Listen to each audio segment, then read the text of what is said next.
Espero de que nos sintamos felices de estar aquí en esta mañana, delante de la presencia del Señor.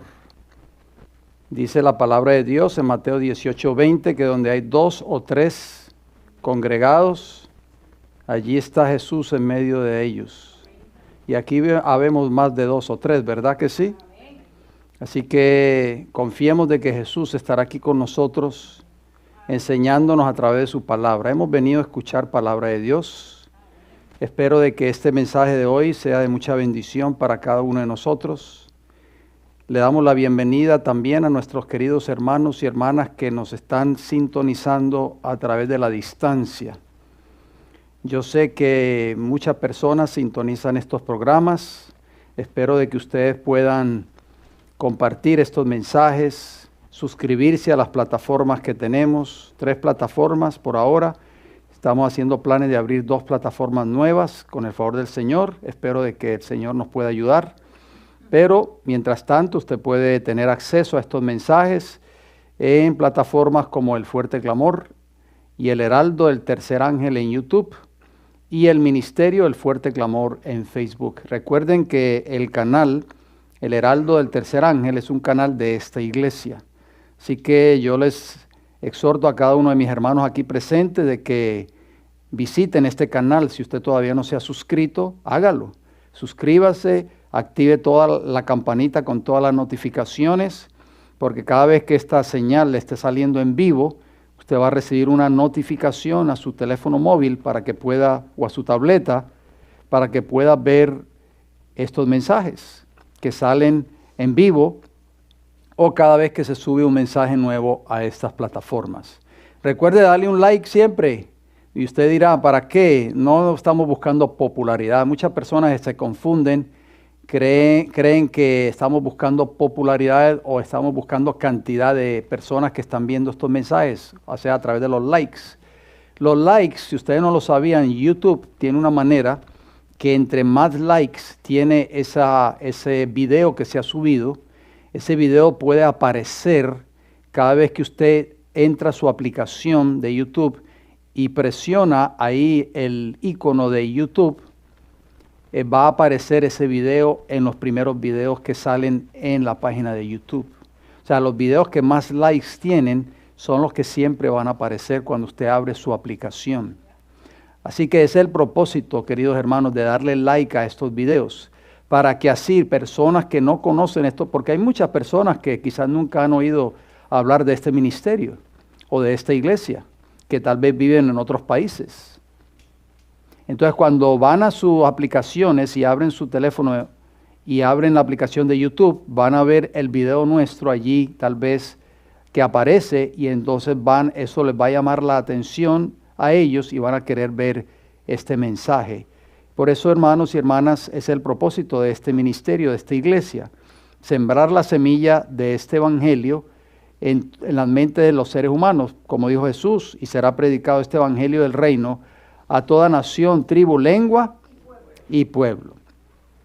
El título de este estudio de hoy, espero de que tengamos nuestras Biblias listas. Venimos a estudiar la palabra de Dios cada vez que nos congregamos en este lugar. Espero de que ustedes hayan traído sus notas de apuntes, sus libretas, cuadernos, en fin, que todos podamos buscar la palabra de Dios. El título de este mensaje de hoy es El conocer a Dios y guardar su palabra. ¿Qué significa el conocer a Dios? Si yo le pregunto a usted que si conoce a Dios, lo más probable es que usted va a levantar la mano y me va a decir que sí. Y va a decir el tiempo que usted lleva aquí en la iglesia, 10 años, 15 años, 20 años, 30 años. Pero vamos a ver a la luz de las Sagradas Escrituras qué significa conocer a Dios. Si lo conocemos o no lo conocemos. ¿Ustedes me conocen a mí o no me conocen a mí? ¿Sí o no? Muchos llevan conociéndome más años que otros, pero me conocen. Si yo llegara a sus casas, por así decirlo, y toco la puerta, y ustedes abren la puerta y saben que soy yo, ¿ustedes me dejarían entrar a su hogar? No le abro, dice la hermana Iris. O sea, la hermana Iris es sincera.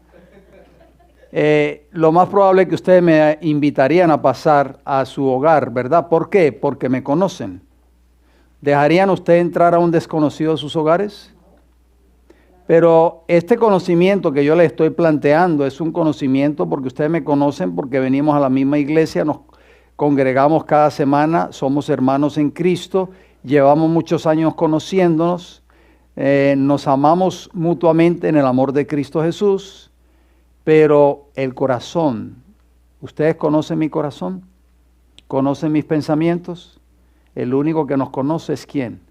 Es Dios, es Cristo Jesús. Así que es el conocimiento que Dios habla en la palabra de Dios, no es el conocimiento teórico. Sabemos que conocemos a Cristo a través de las Sagradas Escrituras y por fe creemos de que Cristo es el Hijo de Dios. Pero no es ese conocimiento que Dios espera de nosotros. El conocimiento que Dios espera de nosotros es mucho más abarcante. Vamos a abrir nuestras Biblias, si ustedes me acompañan, en Primera de Juan capítulo 2. Casi al final de nuestras Biblias está la primera y la segunda y la tercera epístola a Juan, el discípulo amado, el que escribió también el libro de Apocalipsis. Primera de Juan capítulo 2. Les invito a que leamos los versículos del 3 al 5, o vamos a leer del 3 al 6. Primera de Juan capítulo 2, versículos del 3 al 6. ¿Qué dice la Escritura? Y en esto sabemos que nosotros le conocemos.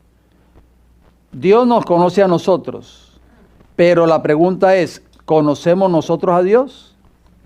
Esa es la pregunta que tenemos que contestarnos hoy individualmente. Dice, y en esto sabemos que nosotros le conocemos. ¿De qué manera?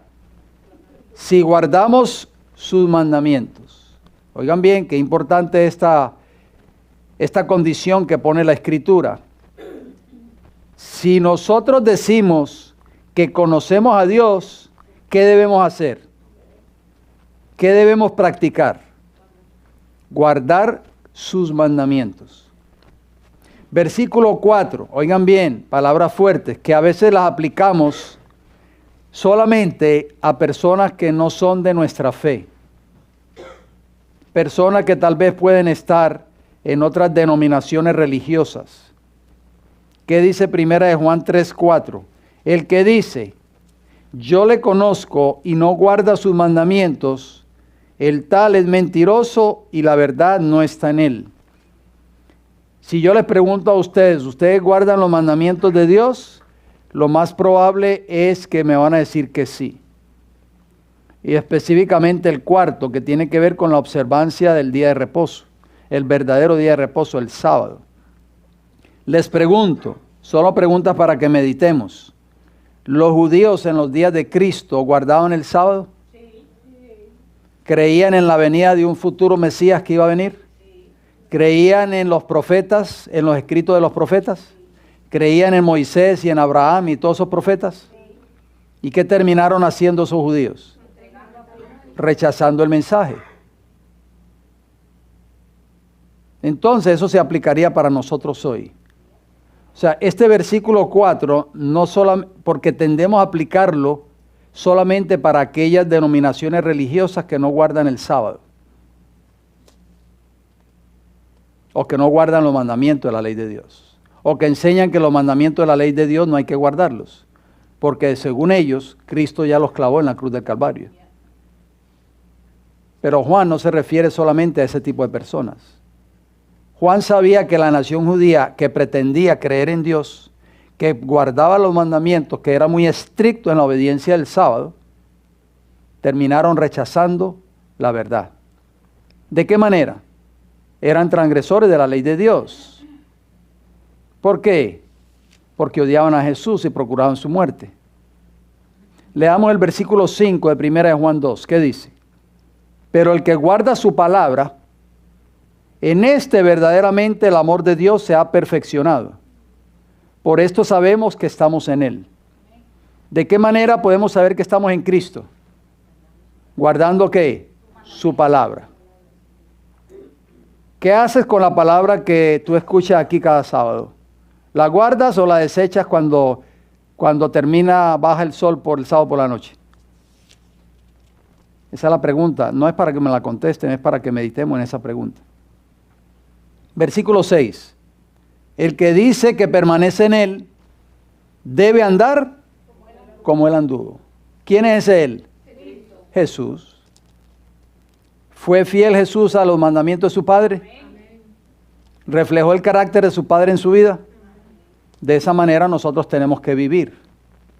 Los líderes de la nación judía, especialmente los líderes de la nación judía que se jactaban de ser muy religiosos y ser muy estrictos en la obediencia a la ley de Dios, ¿reflejaban el carácter de Dios en sus vidas? ¿Sí o no? No, hermanos y hermanas. Nosotros lo hemos estudiado muchas veces. No me digan, no se queden pensando. No. ¿El carácter de qué padre ellos reflejaban? Jesús se lo dijo claramente en Juan capítulo 8, versículo 44. Ustedes obedecen al otro padre. Ustedes no son hijos de Abraham. Jesús les dijo, si ustedes fueran hijos de Abraham, las obras de Abraham ustedes hicieran. Pero ustedes son hijos de vuestro padre, el diablo. Palabras muy fuertes. O sea, ellos no estaban viviendo de acuerdo a la voluntad de Dios. No estaban guardando su palabra. Pero decían ser el pueblo de Dios. Decían ser la iglesia de Dios en esta tierra. Y nosotros decimos que somos el pueblo de Dios. Bueno, pregúntese usted, yo me tengo que hacer la misma pregunta, si estamos permaneciendo en Cristo, si estamos guardando su palabra, si estamos reflejando el carácter de Jesús. No es solamente venir a la iglesia aquí cada sábado. No es suficiente eso. Yo debo de reflejar el carácter de Cristo donde quiera que yo voy. En mi trabajo, en la escuela, en la universidad, en el hogar. Mis compañeros de trabajo tienen que ver en mí una persona que no es igual a ellos. Diferente. Que no habla como ellos hablan. Que no hace chiste de doble sentido. Que su vocabulario no es un vocabulario vulgar.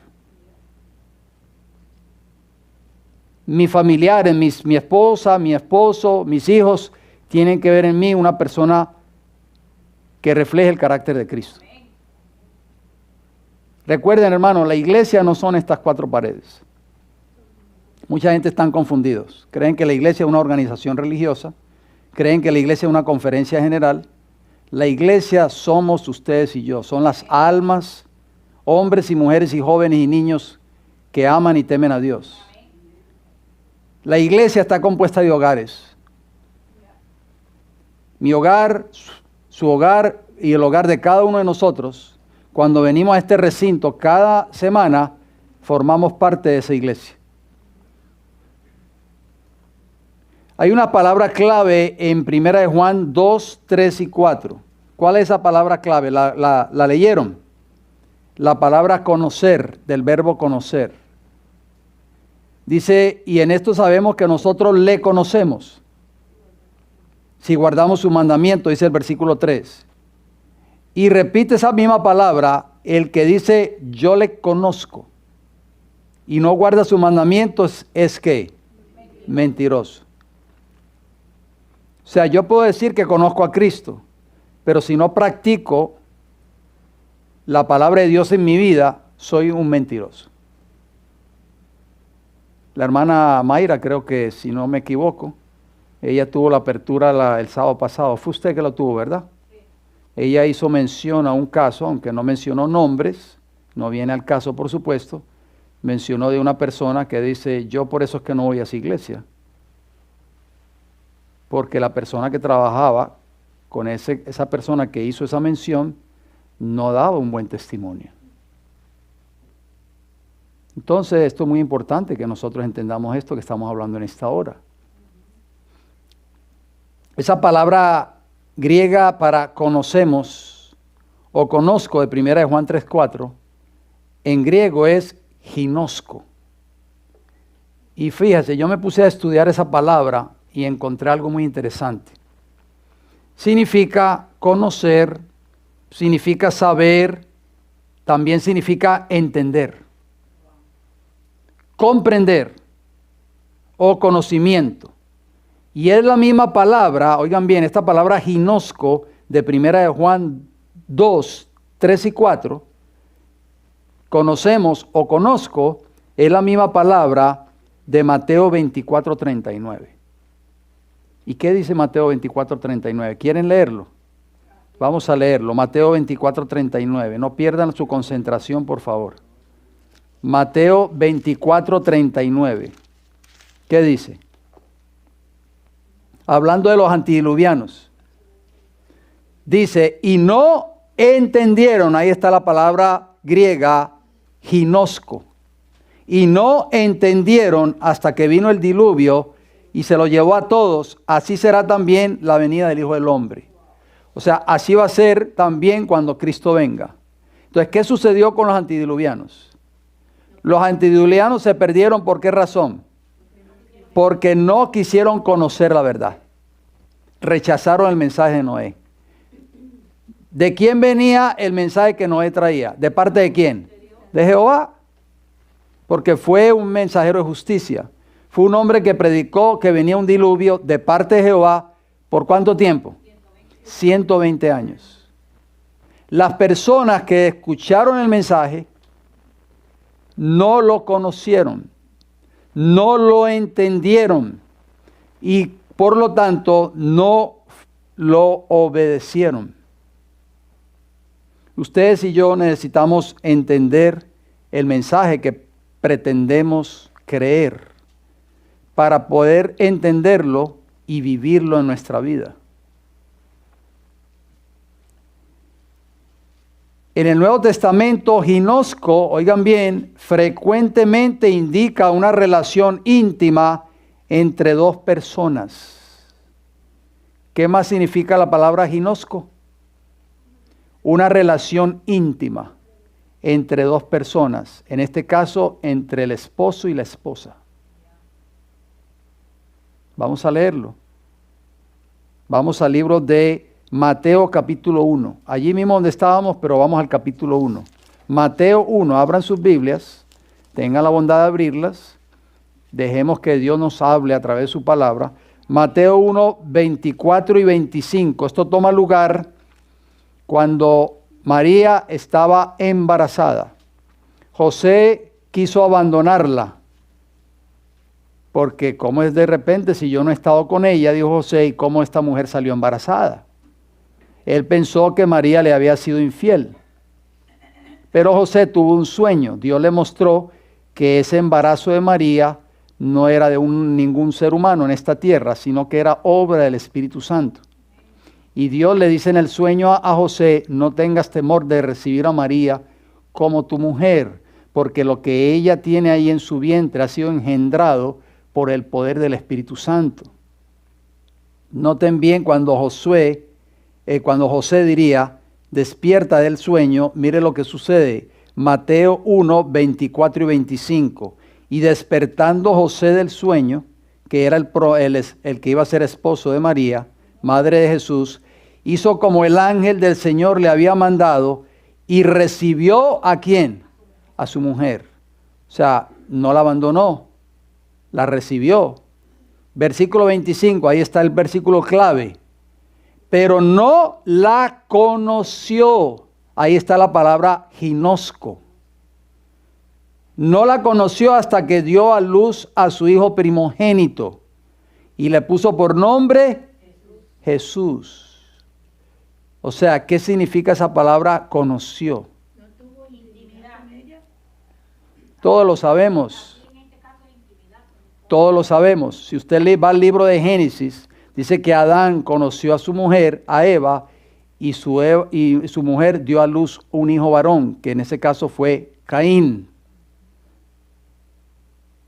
¿Se acuerdan cuando los dos ángeles llegaron a Sodoma y a Gomorra? Y empezaron casi a tumbarle a los habitantes de Sodoma, que querían tumbarle la puerta a Lot, porque vieron que llegaron dos varones, muy apuestos tal vez. Nunca habían visto ese tipo de ciudadanos allí, eran forasteros para ellos. Y cuando vieron que se quedaron en casa de Lot, querían derribar hasta la puerta. ¿Y qué decían los habitantes de Sodoma, los varones? Desde el más pequeño hasta el más grande. Sácalos porque queremos ¿qué? Conocerlos. No era que querían conocerlos y mucho gusto, mi nombre es fulano de tal, bienvenido a Sodoma. No era ese tipo de conocimiento. Querían tener relaciones sexuales con los visitantes que Lot estaba hospedando en su hogar. Eso significa conocer, ahí está la palabra ginosco. Entonces la palabra conocer que habla la Biblia en 1 de Juan 2, 3 al 5, es un conocimiento más íntimo de Dios, de tú y yo con Jehová. ¿A través de qué? A través del estudio de su palabra. Tenemos que aprender, hermanos y hermanas, a conocer a Dios, a conocer a Jehová. Pero solamente el único medio para conocerlo es a través del estudio de su palabra. Por eso para muchos jóvenes no es atrayente las cosas de Dios. ¿Por qué? Porque no han aprendido a conocer el autor de este libro, que es Cristo Jesús, que es el Espíritu Santo. Cuando el joven aprenda a conocer la palabra de Dios, se va a enamorar de Cristo. Por eso dice el salmista David, ¿con qué limpiará el joven su camino? ¿Con qué? Con guardar su palabra. Porque hay jóvenes, tantos jóvenes que están abandonando los caminos del Señor. ¿Por qué? Porque han descuidado tener un conocimiento íntimo con el autor de este libro. Porque hay muchos adultos también que se han apartado de los caminos de Dios. No solo los jóvenes, mire su alrededor. Porque hay muchos que no están hoy aquí que deberían estar aquí hoy. Porque han descuidado el estudio de la palabra de Dios en sus vidas. Han descuidado esa relación íntima que habla allí, ginosco. Una relación muy íntima. Imagínense, la palabra de Dios la relaciona con la unión matrimonial, con la intimidad entre el esposo y la esposa.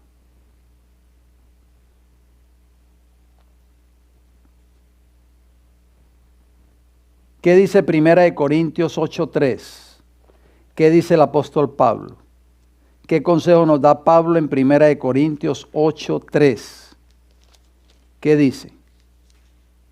Pero si alguno ama a Dios, oigan bien, es conocido por Él. Ahí está la palabra ginosco. ¿Tú amas a Dios? ¿Sabe que Dios conoce a los que le aman? Jesús dijo, si me amáis, ¿se acuerdan la parábola de las 10 vírgenes? Las insensatas que fueron a buscar aceite, no se dieron cuenta, no escucharon el clamor de medianoche, no se dieron cuenta que vino el esposo y se cerró la puerta. Y cuando regresaron no vieron a sus 5 compañeras que tenían aceite en sus lámparas, pero habían entrado cuando vino el esposo. Y cuando vieron la puerta cerrada empezaron a tocar y a gritar, Señor, Señor, ábrenos. ¿Y qué les dice el Señor? Yo no sé quién ustedes son, yo no las conozco. ¿Por qué el Señor le va a decir a muchos profesos cristianos que pasaron toda la vida en sus respectivas iglesias, 30, 40 o 50 años, les va a decir lo que les dijo a las 5 vírgenes insensatas? No os conozco. Lo mismo se repite en Mateo capítulo 7, de 21 en adelante. En aquel día me diréis, Señor, Señor, en tu nombre hicimos muchos milagros. En tu nombre sanamos muchas personas. En tu nombre echamos fuera demonios. ¿Y qué les va a responder el Señor? Yo no sé quién son ustedes, no os conozco. Apartados de mí, obradores de ¿qué? De iniquidad o de maldad. En otras palabras, profesaron una fe, pero no tuvieron esa relación íntima con el Padre Celestial en sus vidas. Por eso dice ahí en 1 Corintios 8:3, que lo acabamos de leer, pero si alguno ama a Dios, es conocido por Él. O sea, Dios conoce a aquellos que verdaderamente están desarrollando esa relación íntima con Él cada día. Él los conoce por nombre y apellido. ¿Se acuerdan la pregunta que les hice al principio? Ustedes me pueden conocer a mí, pero el único que conoce mi corazón y mis pensamientos, ¿quién es? Dios. A Él no lo podemos engañar. Yo los puedo engañar a ustedes tal vez. Ustedes me ven a mí cada sábado aquí con la Biblia bajo el brazo y dicen, wow, ese hermano, tremendo cristiano, tremenda persona tan consagrada. Pero ¿saben ustedes cómo soy yo en mi hogar? ¿Saben cómo yo me comporto? No lo saben porque ustedes no viven conmigo. La única que lo sabe es mi esposa. Le pueden preguntar allá afuera, le doy permiso para que le pregunten. ¿Me entienden? Ni aún así, dice ella, podemos conocernos, aunque llevemos tantos años de casados. El único que conoce el corazón es Jehová. ¿Cómo dice Jeremías hablando del corazón? ¿Cómo es el corazón del ser humano? Engañoso y perverso. ¿Quién lo conocerá? O sea, para que ese corazón sea transformado, tenemos que entregar nuestra vida a Cristo. El único que puede cambiar ese corazón, esa cirugía de corazón abierto, que lo puede cambiar, es Cristo Jesús. El conocimiento de Dios que habla la Biblia en estos textos que acabamos de leer, en Juan, Mateo, Corintios, no es un conocimiento superficial. No es decir yo creo en Dios, o decir yo soy cristiano o soy cristiana, o tal vez soy adventista del séptimo día, o tal vez decir yo creo en la Biblia. El conocimiento que habla primera de Juan 2, 3 y 4 es una relación íntima entre Dios y nosotros que solo se logra a través de su palabra. Y esa relación íntima nos va a llevar a vivir una vida ¿de qué? De obediencia. Existe una clase de conocimiento que puede ser superficial. Una apariencia de piedad, en otras palabras. A Dios no lo podemos engañar.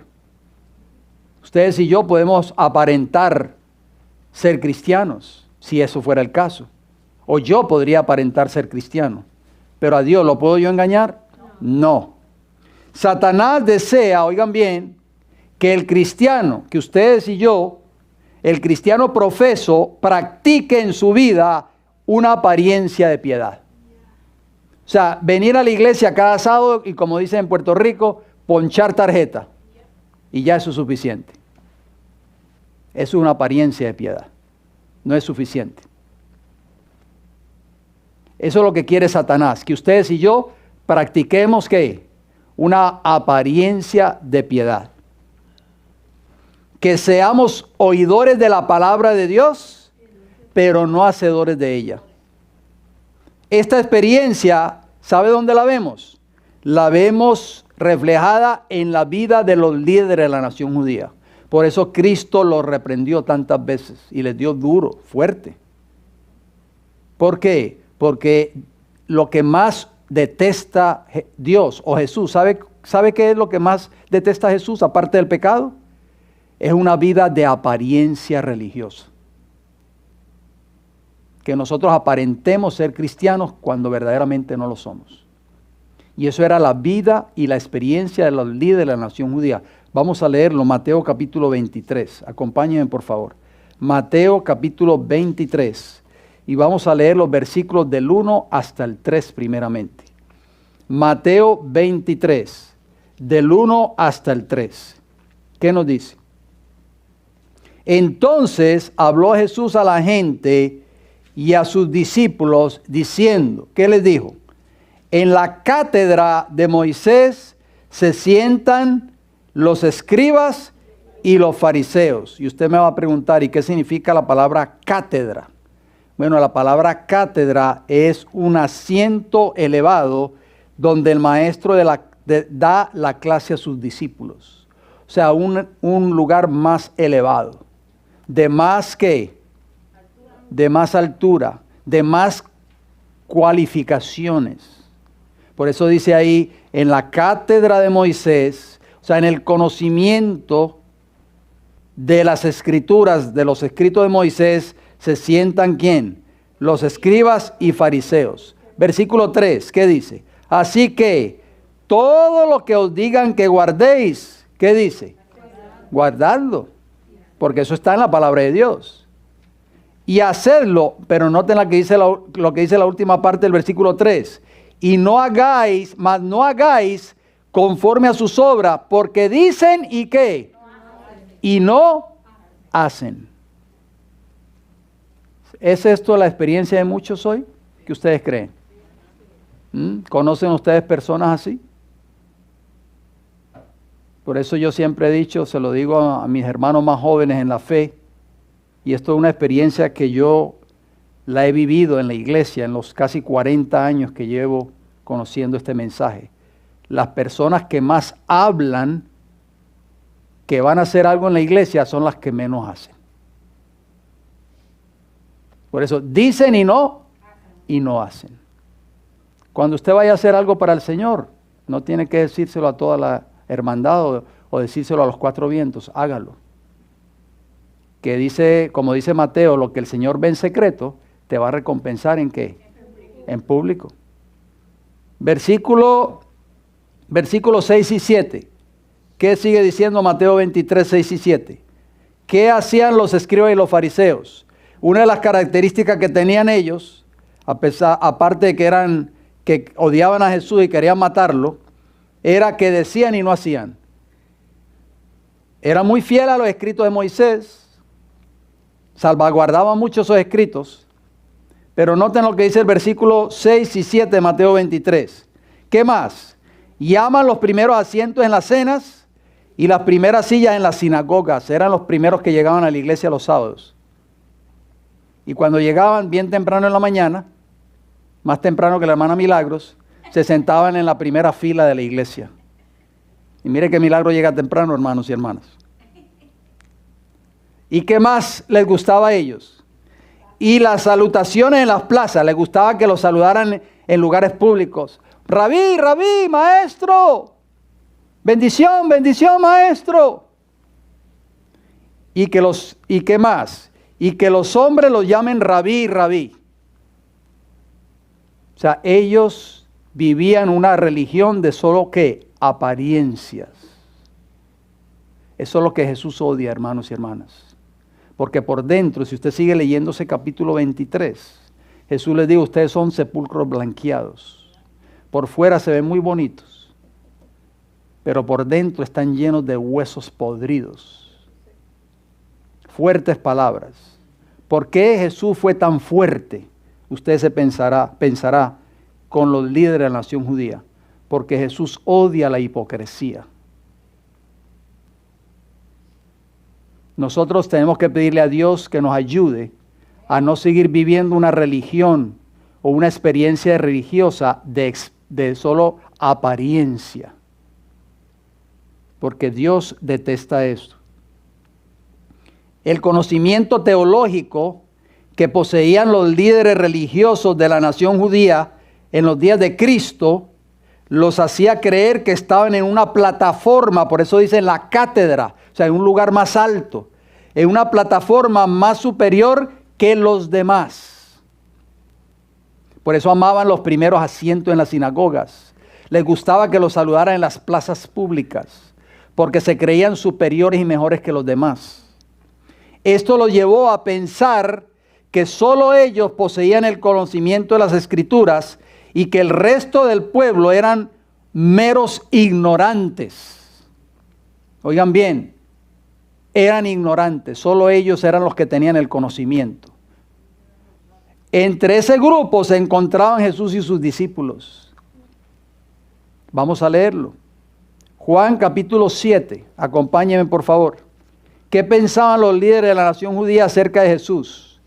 ¿Sabían dónde había nacido? ¿Sabían de qué hogar provenía? Juan 7, versículos 14 y 15. Esto toma lugar cuando Jesús está en la fiesta de los tabernáculos en Jerusalén. Dice, mas a la mitad de la fiesta subió Jesús al templo y enseñaba. O sea, no fue al principio de la fiesta, fue a la mitad de la fiesta. Todas esas fiestas se habían degenerado prácticamente, habían perdido su significado. ¿Se acuerdan que estamos estudiando eso los viernes? Las fiestas solemnes de Jehová. En los días de Cristo todas esas fiestas habían perdido prácticamente su significado. Eso era mera, ¿qué? Profesión de religión. Dice que Jesús a la mitad de la fiesta subió al templo y enseñaba. Versículo 15, ¿qué dice? Y se maravillaban los judíos. Oigan bien, cuando usted lea la palabra judíos en el libro de Juan o en el Evangelio de Juan, la mayoría de los casos se refiere a los líderes de la nación judía. No solo al pueblo en general. Los líderes que estaban siempre pisándole los pasos a Jesús para ver si lo podían, ¿qué? Lo podían atrapar en alguna palabra que ellos pudieran usar para después acusarlo y condenarlo a muerte. Repito el versículo 15, y se maravillaban los judíos diciendo, ¿cómo sabe este letras sin haber estudiado? ¿Qué esperaban los líderes de la nación judía? Que Jesús, para que fuera un rabí o un maestro, debía haber estudiado ¿dónde? En la sinagoga. Vamos a leerlo a continuación. O sea, preguntaron, este hombre es un ignorante, sin haber estudiado, es un analfabeta, en otras palabras. Ese era el concepto que tenían los líderes de la nación judía de todos los demás. O sea, el círculo de ellos solamente eran los únicos que conocían y que tenían conocimiento y sabiduría. Fuera del círculo de ellos, los demás eran ignorantes. Y créanme, queridos hermanos y hermanas, no se asusten con lo que les voy a decir. Esto está pasando hoy, aún dentro del pueblo profeso de Dios. Y aún, con todo el respeto que se merecen las personas que nos están viendo, no se vayan a sentir ofendidos, por favor. Y aún dentro de los ministerios que dicen ser verdad presente. Y les voy a explicar por qué. Vamos a leer Hechos 4:13. Hechos 4:13. ¿Qué dice? Vamos a hablar, ya vimos que Jesús, la gente se sorprendía y decían, ¿cómo sabe este hombre de letras sin haber estudiado? ¿Sin haber estudiado dónde? Vamos a leer Hechos 4, versículo 13, hablando de los discípulos. Cuando fueron llamados ante el Sanedrín judaico, entre ellos se encontraban Pedro y Juan, ¿se recuerdan? Que tuvieron que compadecer ante el concilio, o sea, ante el Sanedrín. ¿Qué dice el versículo 13? Entonces viendo el denuedo quiere decir el valor. El denuedo de Pedro, ya Pedro no era un cobarde, ya no era un miedoso, ya no le dio miedo dar testimonio de Jesús, como cuando lo negó 3 veces que lo conocía. Ahora tenía valor porque tenía el Espíritu Santo morando en él. Y dice, entonces viendo el denuedo de Pedro y de Juan, y sabiendo que eran hombres ¿cómo? Sin letras y del vulgo, oigan bien, o sea, eran la escoria de la sociedad judaica, se maravillaban, o sea, los líderes del Sanedrín judaico, y los reconocían que habían estado con Jesús. ¿Cómo consideraban los líderes de la nación judía a los discípulos de Cristo? Hombres sin letras y del vulgo, o sea, ignorantes. ¿Y quiénes son estos? ¿Se acuerdan el joven que había nacido ciego? Cuando lo llevaron ante el Sanedrín judaico, los padres del joven tuvieron miedo de dar testimonio de la obra que Cristo había hecho en haber sanado a su hijo, que había nacido ciego. Y cuando le preguntaron a sus padres o interrogaron a sus padres el Sanedrín judaico, la madre del joven dijo, él es mayor de edad, suficiente edad tiene, pregúntenle a él. ¿Por qué ellos dijeron eso? Tenían miedo que si daban testimonio de que Jesús era el Mesías, iban a ser expulsados de la sinagoga. Y el ser expulsado de la sinagoga en ese entonces implicaba estar perdido eternamente. No se enseña hoy dentro del círculo adventista. Díganme, seamos sinceros. Entonces, cuando le preguntaron al joven ciego, el hombre dio testimonio y les dio un sermón y les dijo, ¿ustedes también quieren ser discípulos de él? Y entonces le dijeron, tú naciste en pecado y nos enseñas a nosotros. Y dice, y lo expulsaron. Y Jesús después se le encuentra con él un rato después y le dice, te expulsaron. Dice, no te preocupes, ¿crees en el Hijo de Dios? Sí, Señor. ¿Quién es Él para que yo crea en Él? El que habla contigo es Él. O sea, en otras palabras, olvídate que te hayan expulsado. Yo soy el arca de salvación, no es la iglesia. Eso es lo que usted y yo tenemos que entender hoy. Y eso es lo que muchos hoy no quieren entender. Entonces, ¿qué le dijeron los líderes de la nación judía a ese joven ciego? Tú eres un pobre diablo. Naciste en pecado y nos quieres tratar de enseñar a nosotros. Nosotros somos los que tenemos todo el conocimiento. Acuérdate que estamos sentados en la cátedra de Moisés. En otras palabras, para los líderes de la nación judía, Jesús, sus discípulos y el resto de la población eran ignorantes. Y yo pregunto, ¿se estará repitiendo eso dentro del pueblo profeso de Dios? No nos vayamos tal vez a otras denominaciones religiosas. Hablemos del círculo nuestro, de estas iglesias que dicen ser verdad presente. Escuchen esta declaración. Voy a darles la cita. El deseado de toda la gente. Vamos a ver si la podemos poner ahí en pantalla. La página 416. Léanse ese capítulo en su tiempo libre, por favor. Capítulo 49. Se llama la fiesta de las cabañas. Esto toma lugar cuando Jesús está allí en el templo, de acuerdo a Juan 7. Capítulo 49 del deseado de todas las gentes. La fiesta de las cabañas o de los tabernáculos, que es lo mismo. De esa fiesta, si Dios me da el don de la vida, vamos a estar hablando el próximo viernes en el programa de los viernes. Ok, escuchen lo que dice la declaración. ¿Están listas para escucharla? Dice, nadie era considerado apto para ser maestro religioso a menos que hubiese estudiado en la escuela de los rabinos. Y tanto Jesús como Juan el Bautista, que fue el precursor de Cristo, habían sido representados como ignorantes porque no habían recibido esta preparación. O sea, en otras palabras, si tú y yo no tenemos un posgrado o un doctorado de algún colegio adventista reconocido de este país o del mundo, simplemente tú y yo somos ignorantes.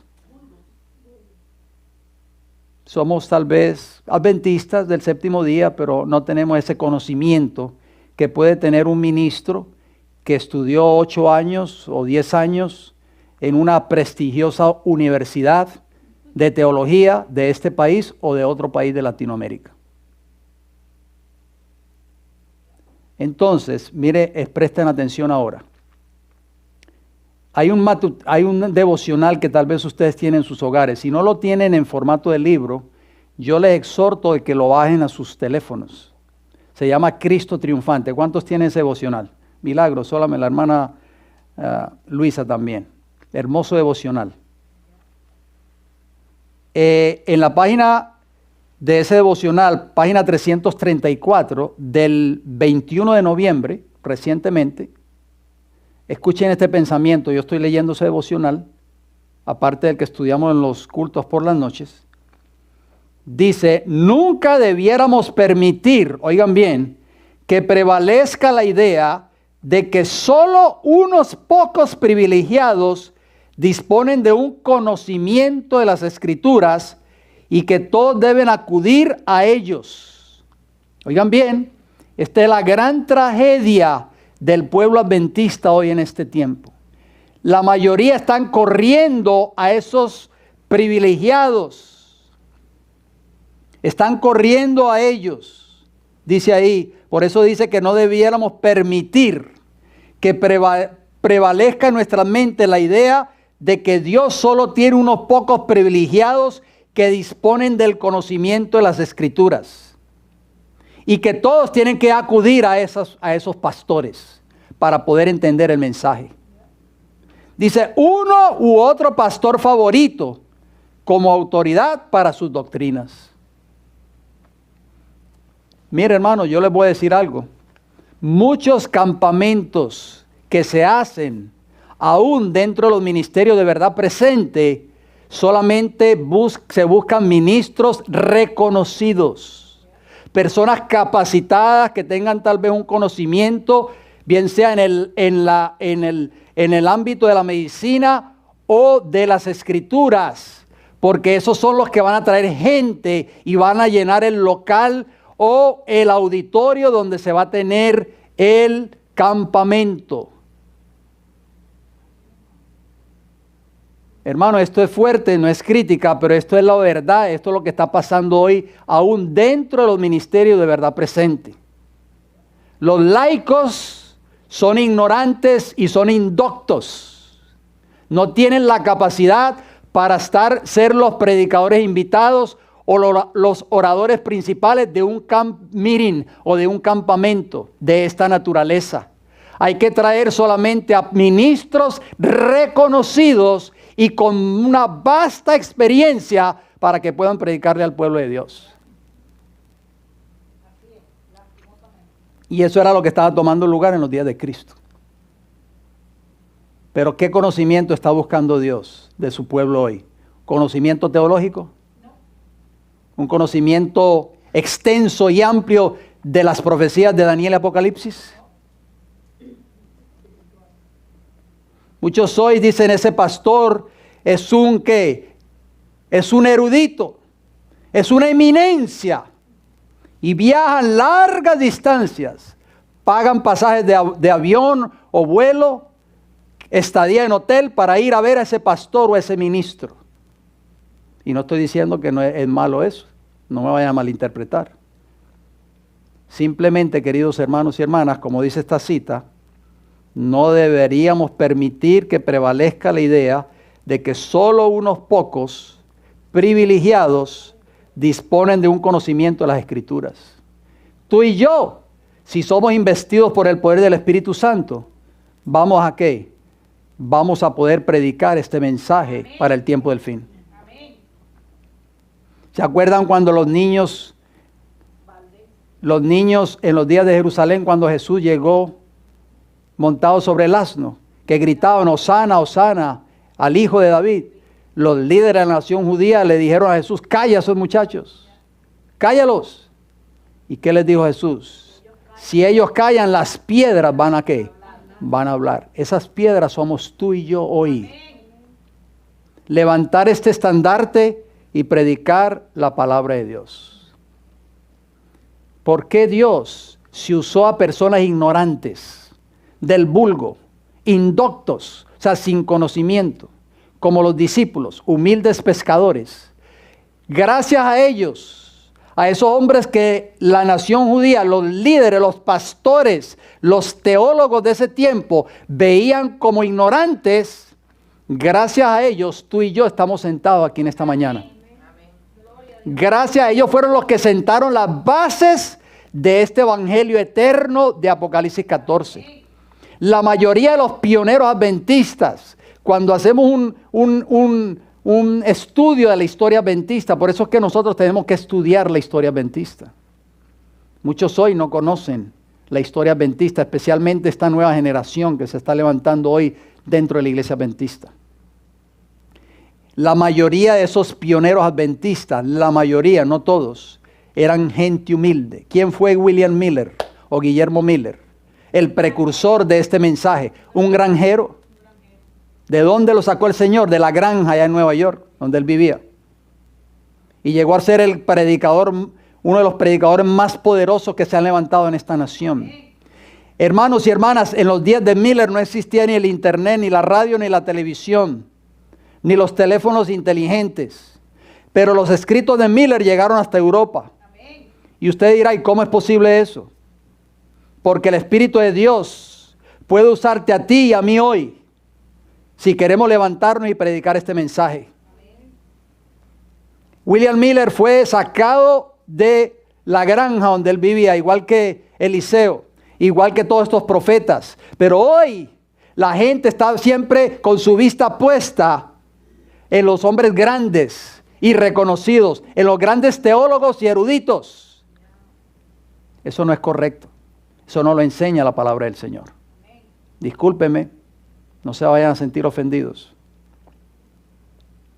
El pueblo de Israel antiguo, no lo tienen que buscar, yo solo leo rapidito, se perdió por falta de ese conocimiento que estamos hablando en esta mañana.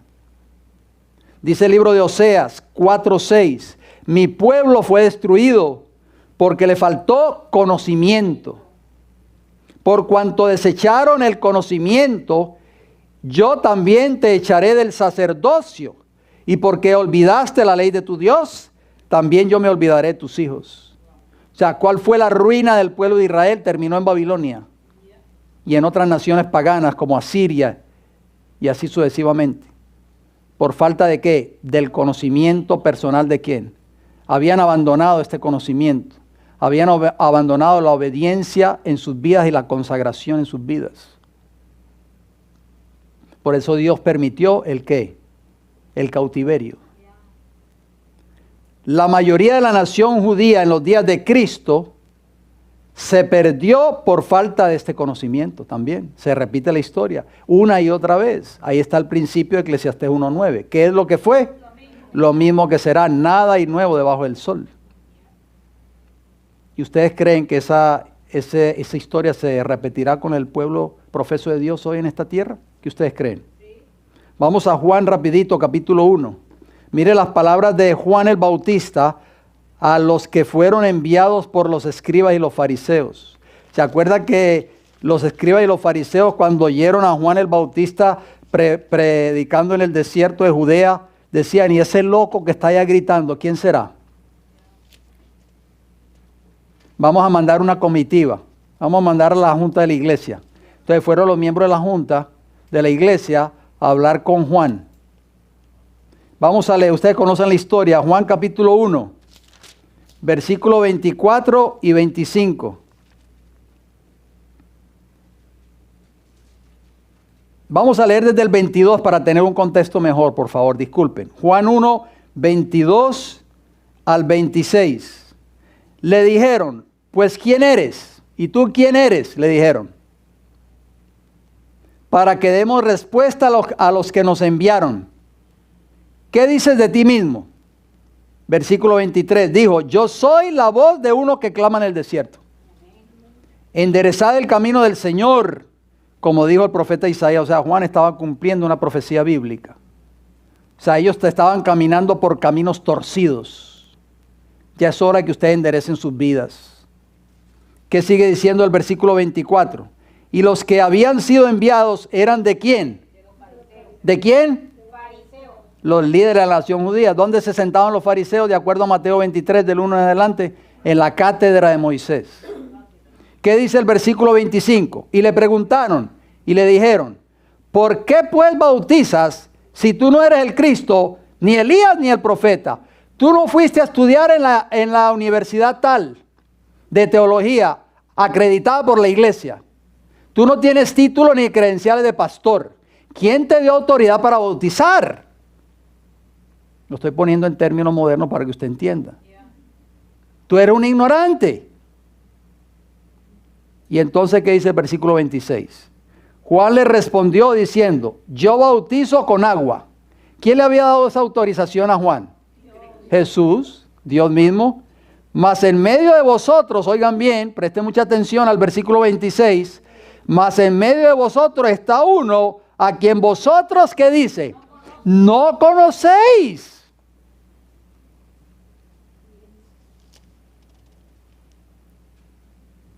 ¿Están entendiendo ustedes el mensaje? ¿En qué incurrió la nación judía? En que no conocieron a quién, a Jesús. No entendieron el mensaje, no se prepararon, no lo aceptaron como quién, como el Mesías. Entonces Juan les dijo, en medio de vosotros está uno a quien vosotros no conocéis. ¿Qué quiso decir Juan el Bautista con esas palabras? ¿Se han hecho ustedes alguna vez esa pregunta? Vamos a tratar de responderla rapidito. Juan capítulo 6, a donde estábamos en Juan, pero vamos al capítulo 6. Juan 6, y vamos a leer los versículos 41 y 42. ¿Qué dice Juan 6, 41? Murmuraban entonces de él los judíos, porque había dicho, yo soy el pan que descendió del cielo. Eso era muy fuerte para ellos, ese mensaje. ¿Y qué dice el versículo 42? Y decían, ¿no es este Jesús, el hijo de José, cuyo padre y madre nosotros conocemos? ¿Ven la diferencia entre estos dos textos? Ellos sabían que Jesús era hijo de José. ¿Lo sabían o no lo sabían?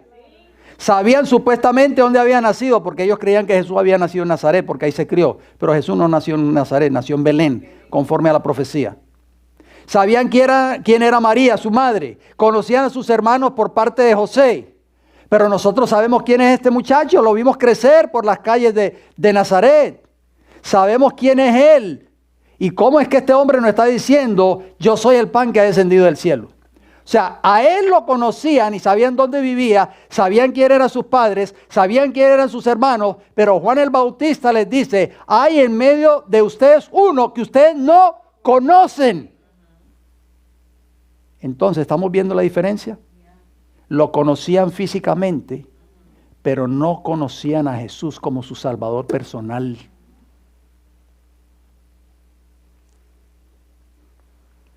Pablo dio ese testimonio. Y fíjense, Pablo nunca conoció a Jesús personalmente.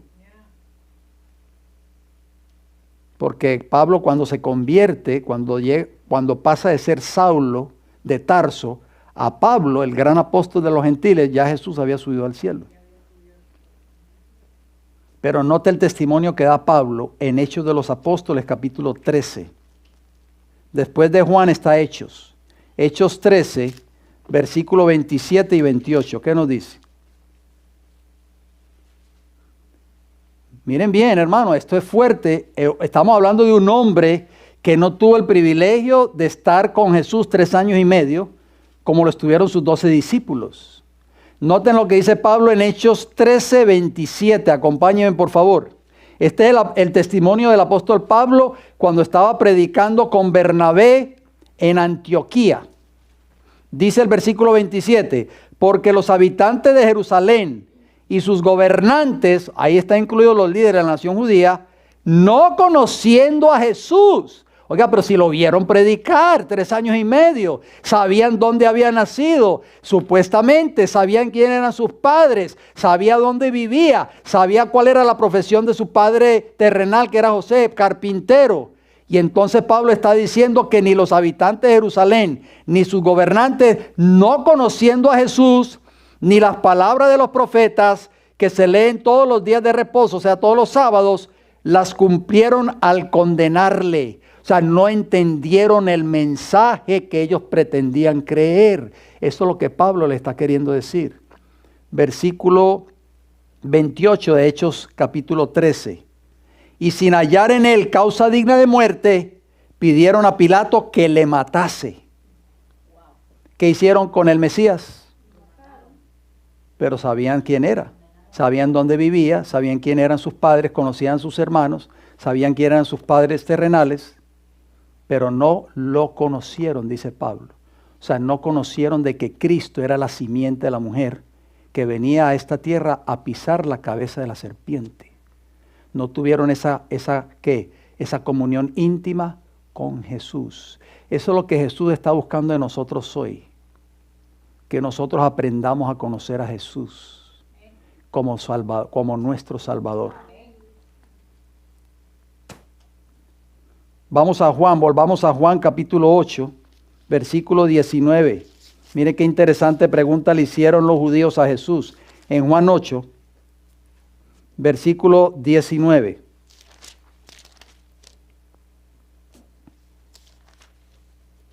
¿Qué le preguntaron a Jesús? Juan 8, 19. Ellos le dijeron, ¿dónde está tu padre? Imagínate qué pregunta. Respondiendo Jesús, ni a mí me conocéis. ¿Lo conocían o no lo conocían? No, pero sí sabían dónde vivía, sabía quién eran sus hermanos, sabían quién eran sus padres terrenales. Entonces, pero Jesús le dice, ustedes no me conocen. Ni a mí me conocéis, ni a mi Padre. ¿Está en mayúscula o en minúscula? Está hablando de su Padre Celestial.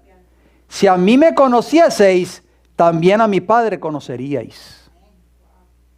¿Están entendiendo, hermanos y hermanas? Ahora leamos, por favor, en ese mismo capítulo, el versículo 32 de Juan 8. ¿Qué dice? Y conoceréis la verdad, y la verdad os hará ¿qué? ¿Y quién es la verdad? Jesús. Tú y yo hoy podemos ser libres. ¿De qué? ¿Libres de qué? Si vivimos en el país de la libertad. Mire, yo visité una prisión cuando vivía en el estado de New Jersey. Yo fui voluntario en dar estudios bíblicos. Se lo voy a decir como testimonio y créame que lo que le estoy diciendo es verdad. Yo supuestamente iba cada miércoles en la noche, estuve visitando esa prisión, una de las prisiones más grandes, si no es la más grande, del estado de New Jersey, en un pueblo que se llama Rahway, New Jersey, que es una prisión estatal muy segura, de máxima seguridad.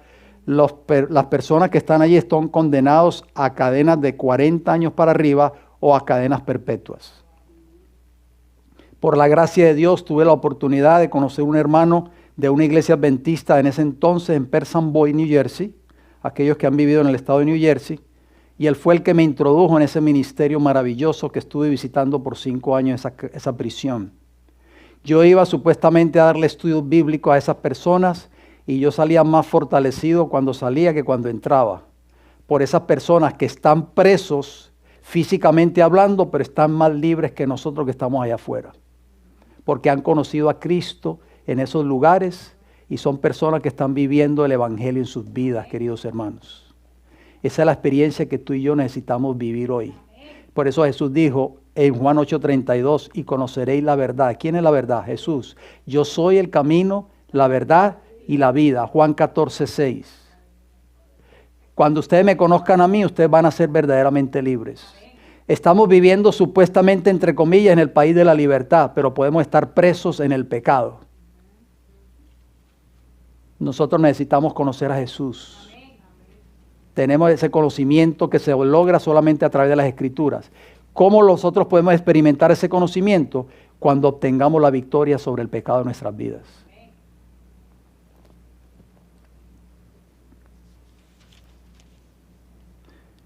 Voy a ir terminando con estas palabras. La destrucción de la nación judía. ¿Se acuerdan cuando fue destruido Jerusalén? ¿En qué año?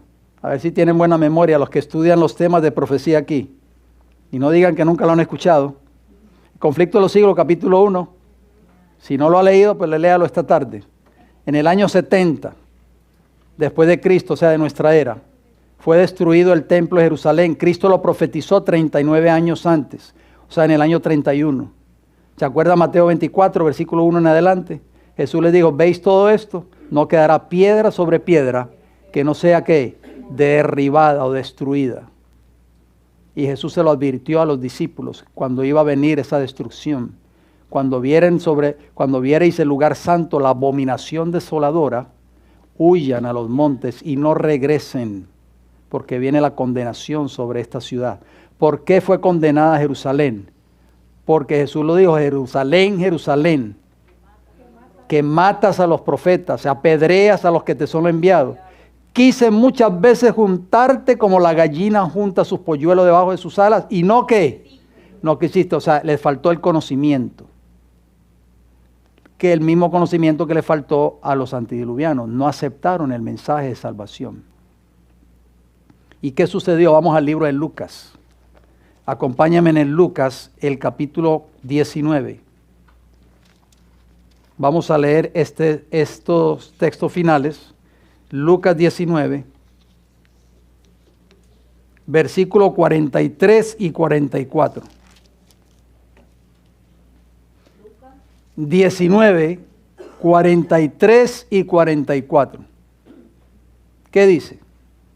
Porque vendrán días sobre ti, esto es sobre Jerusalén. Profecía de Jesús que se cumplió 39 años después. Porque vendrán días sobre ti cuando tus enemigos, o sea, los romanos, te rodearán con vallado y te sitiarán. Eso fue lo que hizo Roma. Y por todas partes te estrecharán. Versículo 44, presten mucha atención. Y te derribarán a tierra y a tus hijos dentro de ti. Y no dejarán en ti piedra sobre piedra, por cuanto no conociste el tiempo de tu visitación. O sea, desechaste el mensaje. Por eso la nación judía se perdió, la mayoría. ¿Sabe que la hermana White tiene esa cita en Palabra de Vida del Gran Maestro? Ella dice que la mayoría de los habitantes de Jerusalén o de la nación judía se perdieron en los días de Cristo por culpa de sus líderes religiosos. Hoy muchos van en pos de esos grandes líderes religiosos de fama internacional. Van en pos de esos líderes, pero no van en pos del gran líder que se llama Cristo Jesús a través de su palabra. Por eso están confundidos. Por eso caen en vientos de doctrina, porque se la pasan todo el tiempo viendo videos en YouTube. El uno poniendo fechas, el otro diciendo que Cristo viene en tal año, el otro diciendo que la ley dominical ya está firmada, y así se la pasan brincando de video en video, pero no van a la palabra de Dios ni al espíritu de profecía. Por eso llegan a sus respectivas iglesias con las mentes confundidas. Hermano, no podemos seguir viviendo una religión así. Tenemos que desarrollar una experiencia de un conocimiento personal de Cristo Jesús y a través de su palabra. ¿Cuántos soy como los judíos en los días de Cristo no conocen que sus nombres están siendo revisados en el cielo? ¿Cuántos hoy no saben que su tiempo de gracia o de prueba está a punto de terminarse? No tienen ese conocimiento. Voy a leer una declaración, preste mucha atención a este pensamiento. Está en el Deseado de todas las gentes. Voy a leer esta declaración y 2 textos más y terminamos. Apunten la cita si quieren. El Deseado de todas las gentes, páginas 419 y 420. Y les doy el capítulo 50. Por si de pronto la página de su libro es diferente a la de mi libro. Repito, el Deseado de todas las gentes, página 419 y 420, capítulo 50. Dice así, escuchen esta declaración tan importante, por favor. La percepción y apreciación de la verdad, dijo Jesús, dependen menos de la mente que del corazón.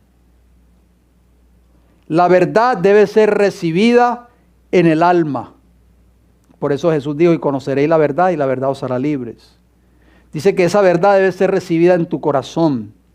Exige el homenaje de la voluntad. Si la verdad pudiese ser sometida a la razón sola, el orgullo no impediría su recepción. Pero ha de ser recibida por la obra de gracia en el corazón.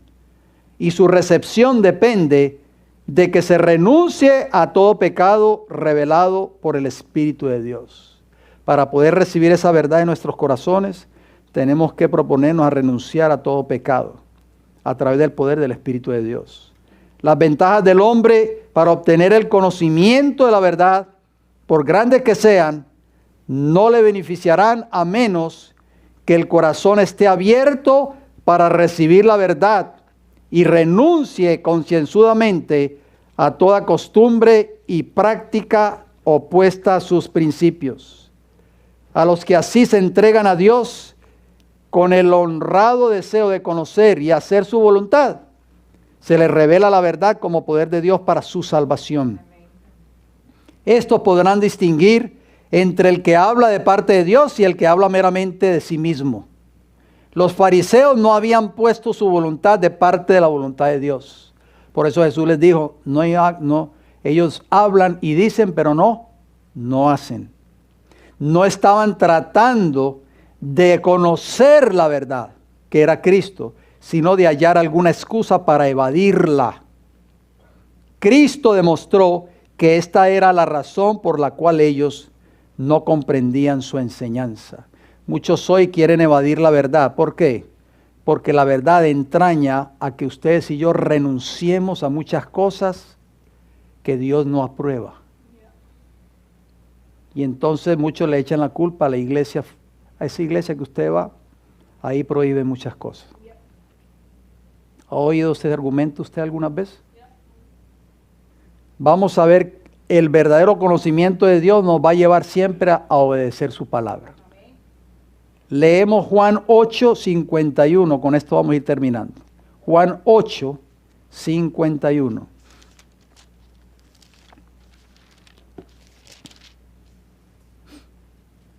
¿Qué dice? Y el 52, por favor. Estas son palabras de Jesús, por favor. No se les olvide. Juan 8:51 y 52. De cierto os digo, el que guarda mi palabra, ¿qué dice la Biblia? Nunca verá muerte. Los líderes de la nación judía no quisieron guardar la palabra de Jesús. Por eso se perdieron eternamente, con excepción de algunos pocos, como Nicodemo, como José de Arimatea. Entonces los judíos, dice el versículo 52, le dijeron: ahora conocemos que tienes demonio, estás loco. Abraham murió y los profetas, y tú dices: el que guarda mi palabra nunca sufrirá muerte. Está hablando, por supuesto, de la muerte eterna. Si tú y yo guardamos la palabra de Dios, o sea, la obedecemos, nunca vamos a sufrir la muerte eterna. Y agregamos un texto más de ese capítulo 8 de Juan, versículo 55. Mire lo que dice, hermoso versículo. Pero vosotros, oigan bien, no, ¿qué dice? No le conocéis, repite Jesús una y otra vez. Mas yo le conozco, o sea, se está refiriendo al Padre.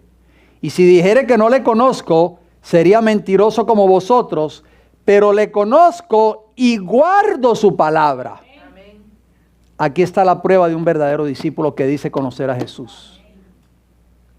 Aquel que dice que yo soy cristiano, que yo soy adventista por 40 o 50 años, pero no está viviendo de acuerdo a la palabra de Dios, es un mentiroso. Eso es lo que dice la Escritura, no lo digo yo. Pero Jesús dijo: ustedes son mentirosos. Ustedes dicen que creen en Dios, pero no guardan su palabra.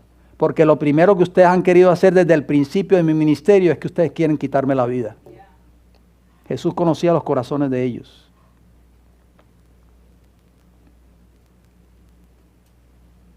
Dice 1 Juan 2:5, el que guarda su palabra, en este verdaderamente el amor de Dios se ha perfeccionado. Por esto sabemos que estamos en Él. El que guarda su palabra, el amor de Dios se ha ¿qué? Perfeccionado.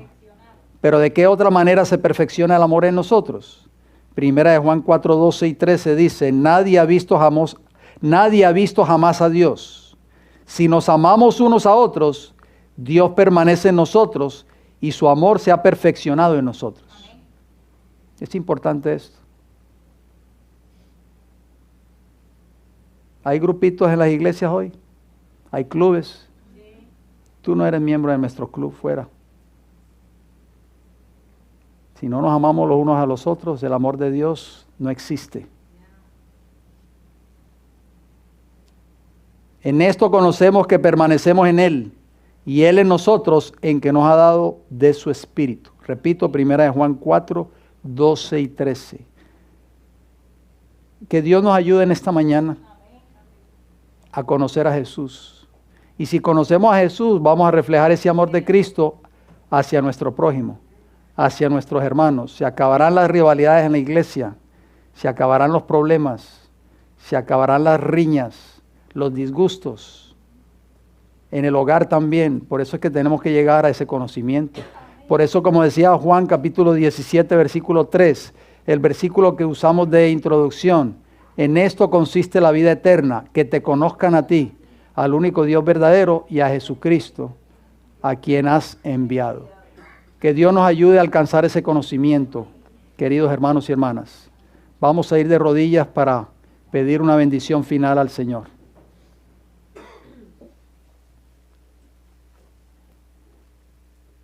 Nuestro Padre Celestial, en esta hora, no queremos repetir la historia de la nación judía en los días de Jesús. Le pedimos de todo corazón que usted nos ayude a conocer a Jesús como nuestro Salvador personal. Jesús es un Salvador verdadero. Tiene poder para rescatarnos del pecado. Tiene el poder para darnos la victoria sobre el pecado. Tiene el poder para transformar nuestros caracteres. Ayúdanos, Señor, a alcanzar ese conocimiento. Jesús dijo: en esto consiste la vida eterna, en que conozcamos al Padre y al Hijo. Amén. Si no alcanzamos ese conocimiento personal, ese conocimiento íntimo, como estudiamos al principio de este estudio, yo creo, Señor, que estamos descalificados para entrar un día al reino de los cielos. Le rogamos, Señor, que usted nos ayude. Amén. Nos perdone, Padre Celestial, por haber fallado en el pasado. Amén. Y y nos ayude a vivir una vida de santidad. Hay muchas personas como esos presos en Rahway, que están presos físicamente por causa de crímenes que cometieron en el pasado, pero aún allí en esas cárceles, muchos de ellos han aceptado a Cristo como su Salvador y están viviendo una vida de obediencia detrás de las rejas de una prisión. Pero muchos de nosotros, tristemente, aunque no estamos presos en una cárcel, aunque podamos decir que estamos en libertad, podremos también estar, Señor, presos en delitos y pecados.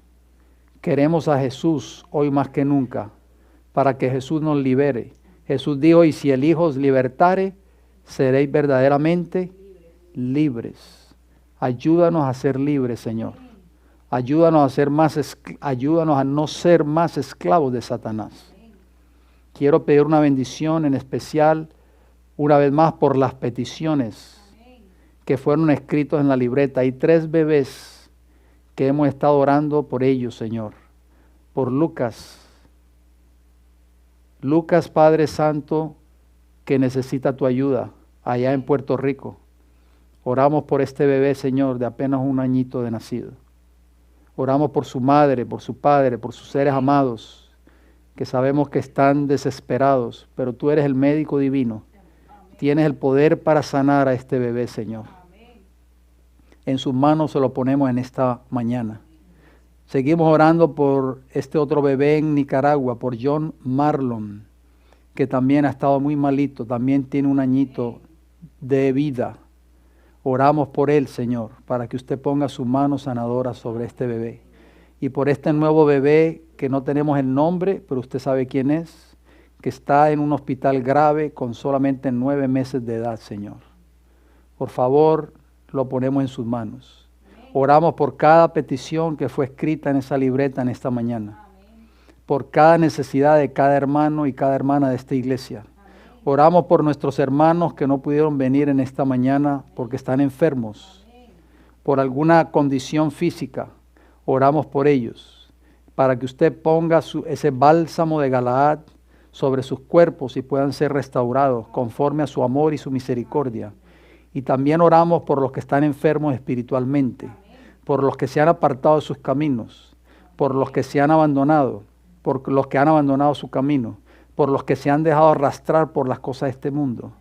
Oramos por ellos, para que ellos puedan volver antes de que sea demasiado tarde.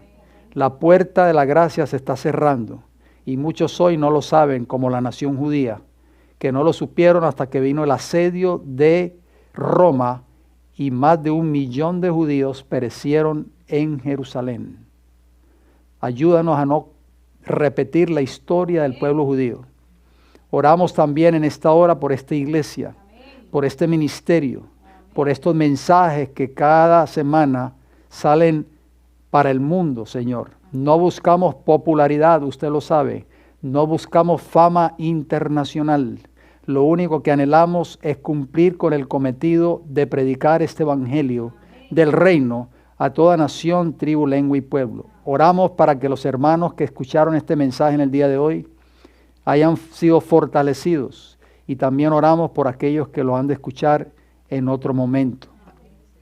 Padre Santo, también oramos por los alimentos que hemos de compartir en esta hora, que usted los pueda bendecir y que usted se los pueda proveer a aquellos más desafortunados que nosotros, aquellos que viven en países pobres de Centro, Suramérica o el Caribe. Oramos para que estos alimentos sean de gran bendición para nuestras vidas, para nuestros cuerpos y nuestra salud física y espiritual. Lo rogamos y lo pedimos todo en el nombre de Cristo Jesús. Amén, Señor. No. Que el Señor los bendiga en esta mañana, queridos hermanos y hermanas.